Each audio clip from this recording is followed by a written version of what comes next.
Hello students, welcome to your business studies class. So students, in this class we'll be discussing another topic, that is joint venture. Okay, so here you see venture means what? Venture is any undertaking, okay, any business. So when this business has been jointly been done, that is only the joint venture. Okay, so let us see here about the first definition. When two or more companies come forward to start a business activity, that is only called joint venture. Now you see cases. Here are two companies, company 1 and company 2. In this case, we are studying, mind it one thing, that we are studying joint venture or all those features as per the Companies Act of India. We don't know what is the meaning of joint venture as per the foreign laws or as per the foreign business laws.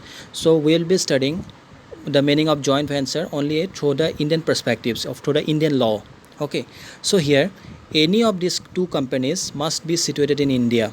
Okay, and company 1, it must be domestic company. It can be public, private or central government's company. But in the case with the company 2, it may not be necessarily domestic company. It can be domestic, it can be foreign, or it can be the government of some it can be the company of some foreign governments also. Okay, so when these two companies come together by signing a memorandum of understanding or agreement, or by sharing profits and losses, or by sharing assets and liabilities, then we are going to tell it as joint venture. Okay, next here you see it is bifurcated into two parts, that is contract based and equity based. Contract based is simple. That means that two companies will just be signing signing an agreement.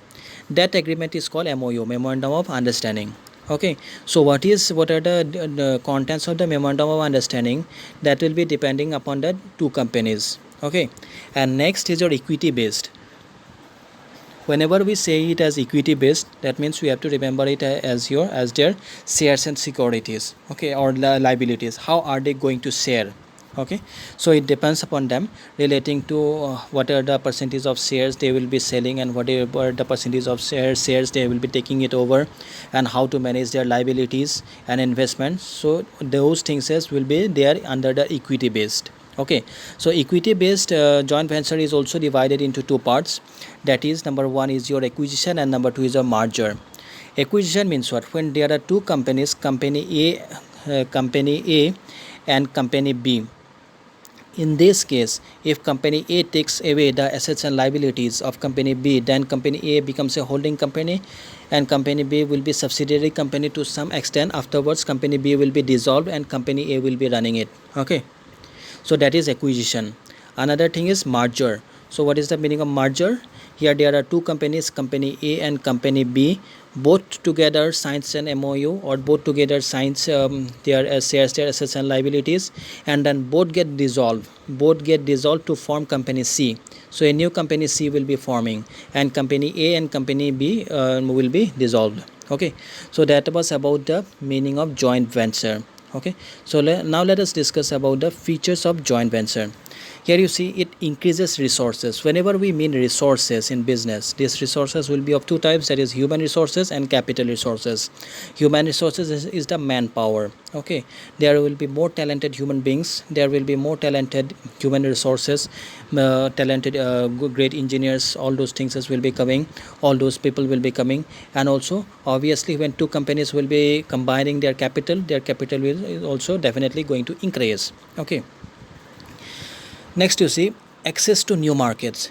So we have understood the meaning of joint venture, right?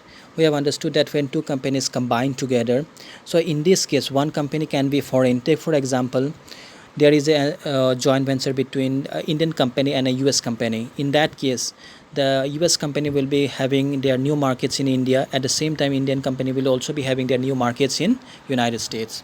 So that is one of the feature and also one of the advantage of joint venture.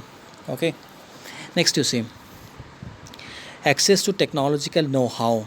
See, in this case, relating to a joint venture between India and US companies, obviously India's companies lacks technologies. Okay, our India is not much great in technologies, and which is not in the case with the US companies or in Western companies. Those countries' companies are very technically advanced. So in that case, Indian companies will be able to access superior technologies from United States. Okay. Next, you see innovation of products and marketing strategies through joint efforts. So whenever there will be joint efforts. Joint efforts will be one of the outcome of joint venture. In that case, product will be innovated. Innovated, that means new products will be developed for the customers or in the market, and there will be marketing strategies. That means how are they going to market their product. Okay, because obviously they will be having new markets, and how to capture those new markets, they will be able to discover themselves through their joint efforts. Okay. Next, you see lower cost and improved productivity. Obviously, so when these two companies will be joining their hands, their cost will be decreased. Okay, because they will be having better avenues to enhance their product. In that case, the reducing cost is one of the characteristics to beat the competitors.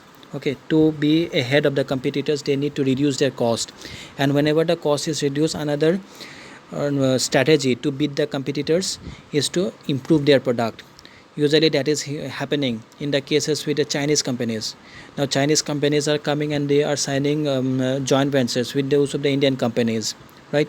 In that case, the Chinese mobile handsets are far more superior than what is developed in India, right? I suppose you have understood this one. Next, you see access to superior brand and create goodwill. Now take for example, we in India we have very good companies like Tata or Reliance. In that case, if a Chinese company which is not much famous, or which is inferior in case with China, that inferior company can sign a memorandum of understanding with Tata or Reliance. In that case, they will be having a good brand with Tata or Reliance, and in that way they will be able to create a goodwill. Okay, so these are about the various features of joint ventures. Okay,